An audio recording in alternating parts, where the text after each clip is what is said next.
Certamente você já ouviu falar de Allan Kardec. Mas você sabe quem foi esse homem? Onde viveu? Com quem se relacionou? O que pensava e a que ele dedicou sua vida? Se você é daqueles que só sabe informar o que ouviu dizer ou obteve notícias sobre Allan Kardec a partir das pretensas biografias, é muito possível vá se surpreender com a verdadeira história de Allan Kardec. E é essa história que eu vou te contar. Pois antes de tudo, Kardec foi Rivaio, o educador. Tá interessado? Vamos nessa!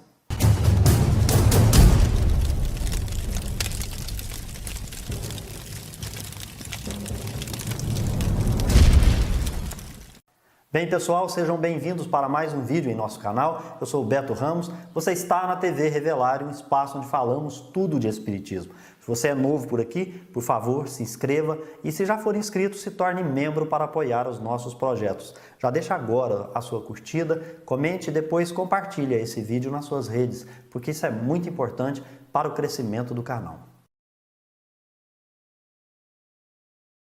Caso se pergunte a alguém, preferencialmente aos espíritas, quem foi Allan Kardec, certamente para uns a resposta será o organizador do espiritismo e para outros o codificador do espiritismo. Seja como for, é curioso dizer, mas Allan Kardec, o organizador da doutrina espírita, foi alguém que nasceu em 18 de abril de 1857, com a idade adulta de aproximadamente 52 anos. É que esse nome é um pseudônimo. Na verdade, antes do advento, do surgimento de Allan Kardec para o mundo, viveu outro homem. E é imperativo saber. Kardec foi, antes de tudo, Rivaio, o educador. Mais da metade da vida de Rivaio, depois do que conhecemos como Kardec, foi dedicada à educação da juventude. A sua vida foi influenciada por destacados pedagogos, os quais lhe serviram de modelo e de inspiração. No século XIX, Rivaio foi considerado um especialista em assuntos de ensino. Por meio de suas obras, ele dialogava com alunos, com professores e tantos outros profissionais do ensino e da educação, além de influentes personagens da área jurídica e administrativa do sistema educacional francês. Nós podemos afirmar que o movimento espírita conhece pouco ou quase nada de Allan Kardec, mas Rivaio, o educador, não é sequer mencionado como tal e nem há qualquer ênfase da sua importância para o mundo que se pretende regenerar.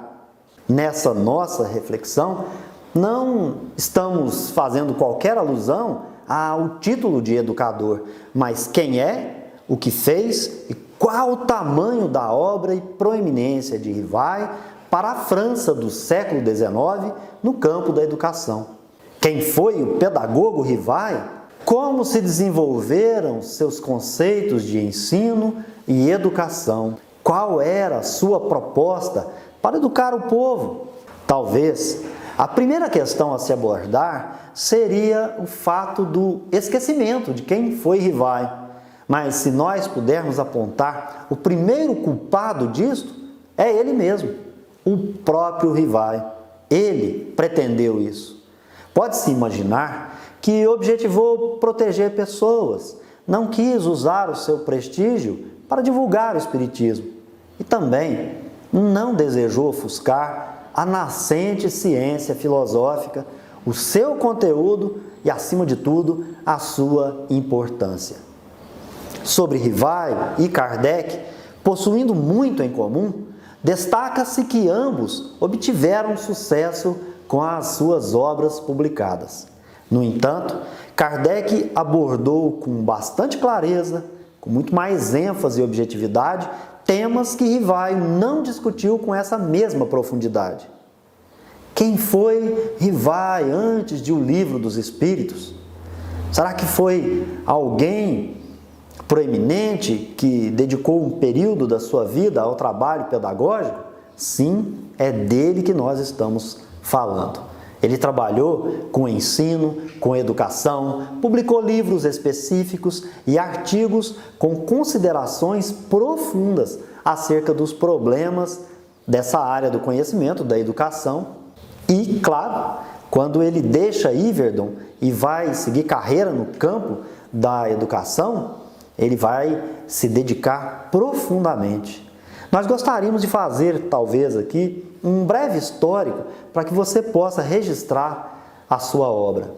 No ano de 1823, Kardec lança a sua primeira obra pedagógica, o curso prático e teórico de aritmética segundo os princípios de Pestalozzi com modificações. Mas, em dezembro desse mesmo ano, ele vai fazer um novo lançamento, agora com a obra completa, muito mais porque a anterior tinha apenas 16 páginas. Essa obra ele mesmo recomendou para professores e mães que desejassem ensinar para as crianças as regras básicas de aritmética. No ano de 1825, ele vai se tornar o diretor de uma escola de primeiro grau que ele mesmo funda na cidade de Paris. Para essa ocasião, ele vai publicar um livreto de 8 páginas. Em 1826, vai fundar a Instituição Rivai, um instituto técnico onde aplicou o método de Pestalozzi, e esse funcionou por 9 anos. Em 1830, traduziu para o alemão a obra chamada Aventuras de Telêmaco, cujo autor foi nada menos do que François de Salignac de la Motte Fénelon, no qual acrescentou comentários para uso em educandários, entre outros, como objeto de estudos comparados de línguas. Rivai era poliglota e dominava várias línguas. No ano de 1831, Rivai recebeu um prêmio pela obra, memorando sobre o seguinte problema: qual é o sistema de estudo mais conveniente às necessidades da época atual?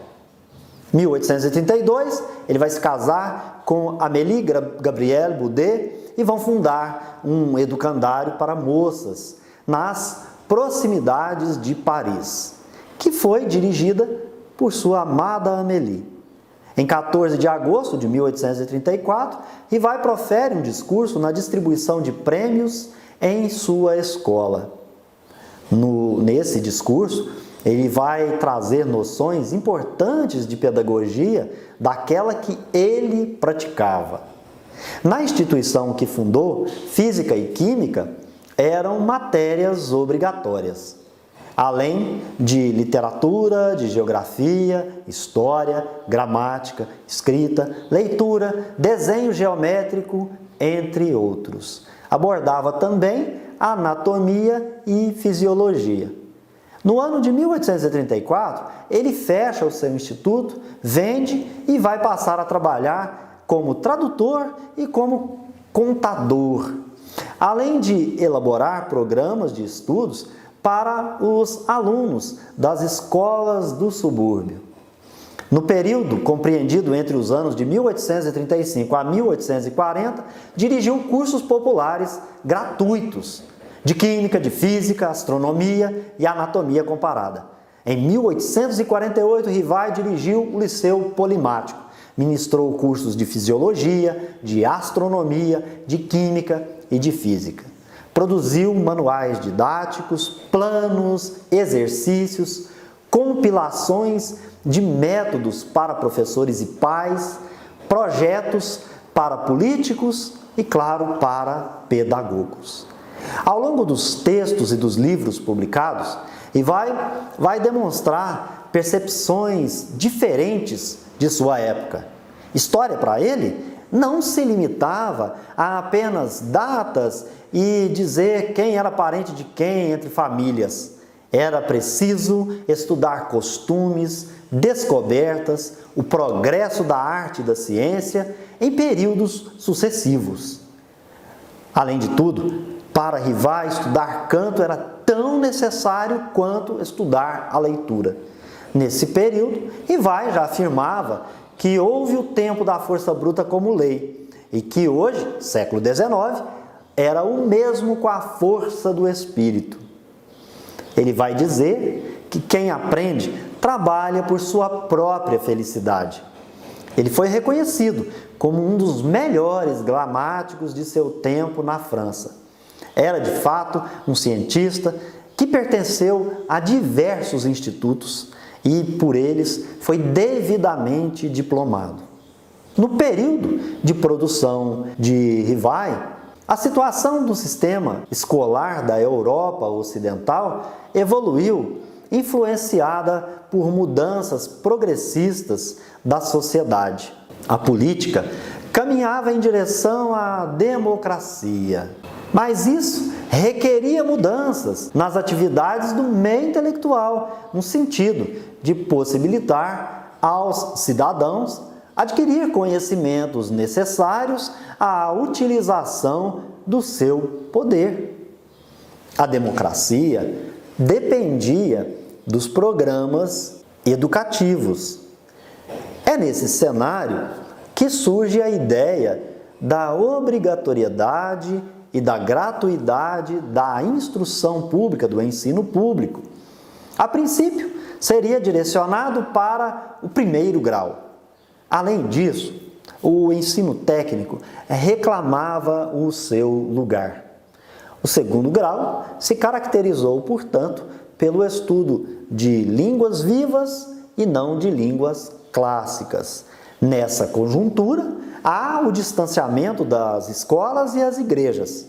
A ideia era a cultura se tornar leiga e o Estado assumir poder sobre ela. Mas, nesse tocante, é preciso recordar as características do ensino que até então era dominado pelos religiosos.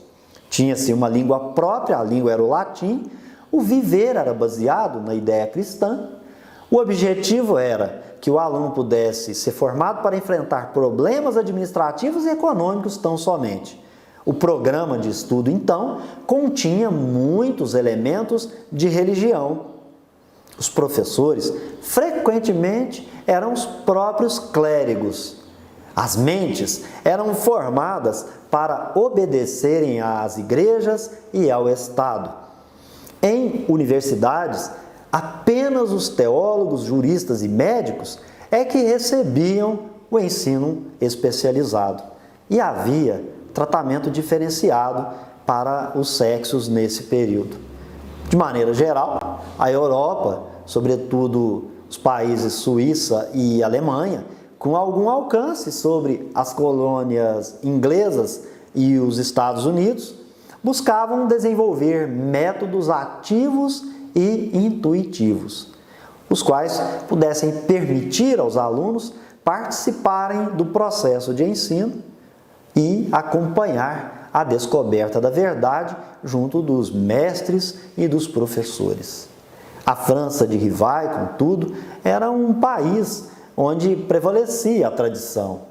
Pesava o senso de hierarquia social e da aristocracia. Em meio a tudo isso, surgem os serviços públicos e as profissões liberais, dentre as quais pertencia um gênero bem peculiar, o do trabalho braçal. E dessa forma, ao contrário de avançar, se tornou um obstáculo ao desenvolvimento. Escolas de segundo grau, por exemplo, não buscaram desenvolver uma educação que servisse às pessoas menos importantes. Por outro lado, a industrialização francesa fez com que surgissem as condições favoráveis para a educação pública. O aprendizado era visado pelos ricos, os quais desejavam que alguns de seus operários pudessem se instruir, adquirindo e aperfeiçoando a sua própria capacidade técnica.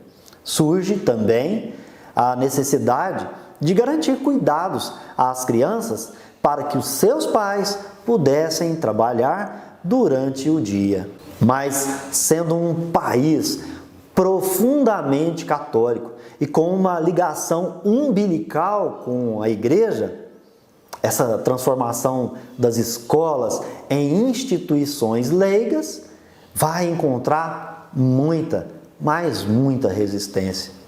Se pensava que a direção tomada pela evolução do sistema educacional era nocivo aos católicos, privilegiando os demais credos. A igreja então resistia. Tinha um partido político. Por meio do Partido Liberal, a igreja controlava as universidades e cuidava dos interesses próprios. No ano de 1850, a igreja aumentou seu poder sobre as escolas. Então, passou a ser permitido que as igrejas criassem e desenvolvessem os seus educandários. Nós vamos constatar historicamente que a igreja era contra os republicanos, que queriam escolas que preparassem trabalhadores leigos para o serviço público. No século XIX francês, verificamos a concorrência entre os diferentes regimes políticos. E tudo, absolutamente tudo, se transformava em questão de breve tempo. Tanto governos, os próprios ministros e as leis.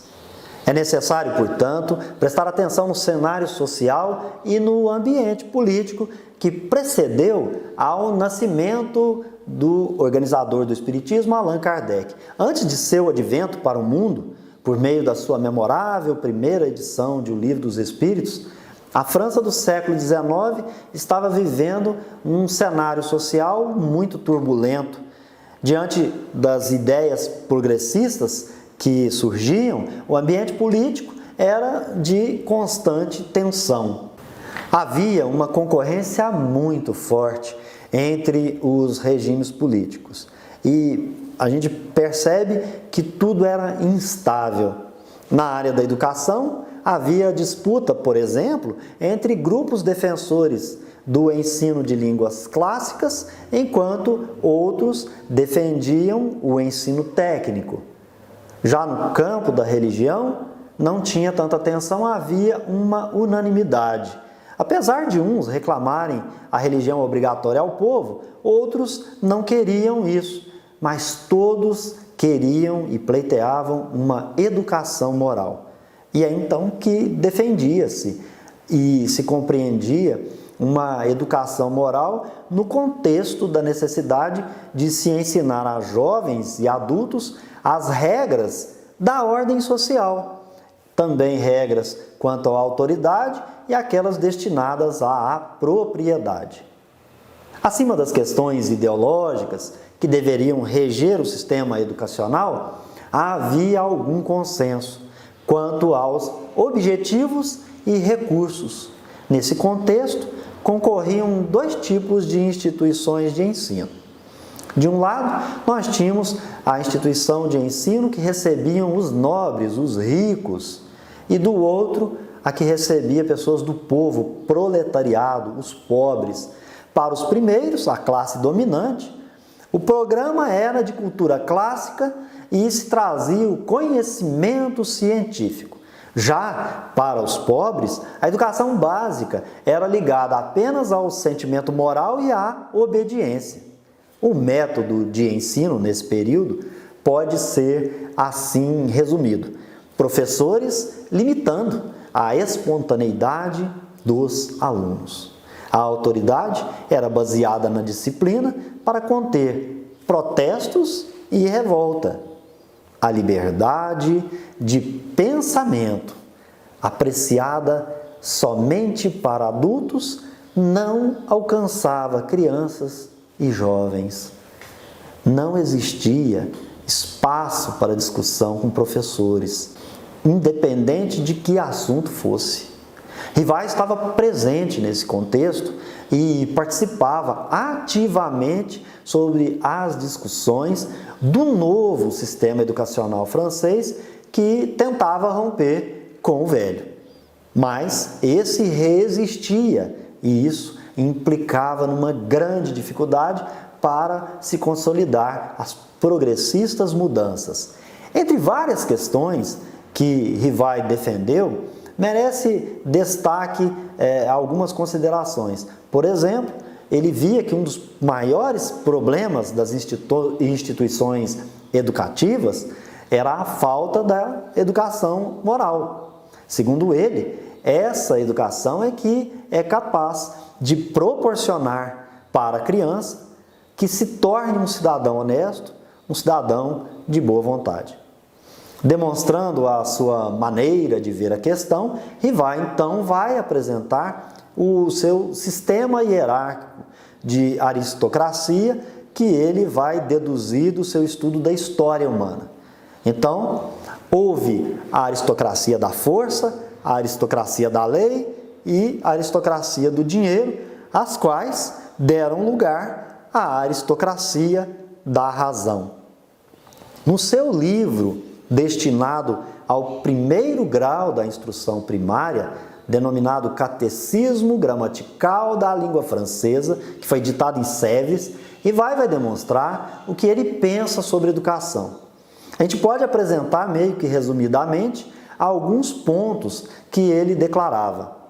Por exemplo, que a educação é uma ciência única e que a causa de pessoas ensinarem de forma inadequada era, de fato, a falta de estudos especializados. Poucas pessoas avaliam o verdadeiro objetivo da educação porque não compreendem o que é educação. E muitos não compreendem o que a educação pode ser. Segundo Rivai, muitos não compreendem o que fazer para que a educação melhore. A educação, no século XIX, não é uma ciência totalmente constituída, cujas bases não estão ainda definidas. Para melhorar o sistema de educação e também do ensino público, Rivai propôs criar uma escola de teoria e prática pedagógica, como as escolas destinadas ao estudo do direito e da medicina, onde a duração do tempo de estudo seria em 3 anos. E ele estabelece que o primeiro seria dedicado ao estudo da teoria, o segundo para a teoria e prática e o terceiro somente para o exercício da prática. Em 1850, surgem as últimas obras pedagógicas de Rivai. Há paralelos e vinculações entre o pensamento e a produção literária de Rivai com a proposta espírita. E nós podemos constatar, observando os comentários feitos por Allan Kardec e também o conteúdo do ensino dos espíritos. Na verdade, são 2 períodos da vida de uma mesma pessoa, mas ambos baseados nos mesmos ideais. Portanto, a doutrina espírita é rica em valores educativos. O Livro dos Espíritos, a primeira obra de Rivai sob o pseudônimo Allan Kardec, pasme, se estrutura na proposta da grade curricular que se estudava no campo da filosofia espiritualista racional do século XIX, como se observa das informações que a gente pode colher na obra denominada Tratado Elementar de Filosofia, cujo autor é Paul Janet. Quem tiver interesse e se der ao trabalho de estudar séria e profundamente o pensamento de Rivai e compará-lo ao conteúdo da doutrina espírita, certamente verificará, por exemplo, nas questões 685A, 797, 872, 914, 917 do Livro dos Espíritos, os paralelos e as vinculações que nós mencionamos até aqui. Certamente há muito ainda para falarmos de Rivai, de Allan Kardec. Essas 2 personagens de uma mesma figura, a qual nós temos dificuldade de mensurar o tamanho da sua envergadura moral. Mas é preciso estudá-lo, é preciso aprofundar no conhecimento desse grande espírito. E é por isso que eu convido vocês para estar por aqui, curtindo, comentando e compartilhando nossos vídeos. Eu fico por aqui e encontro vocês no próximo vídeo. Até lá!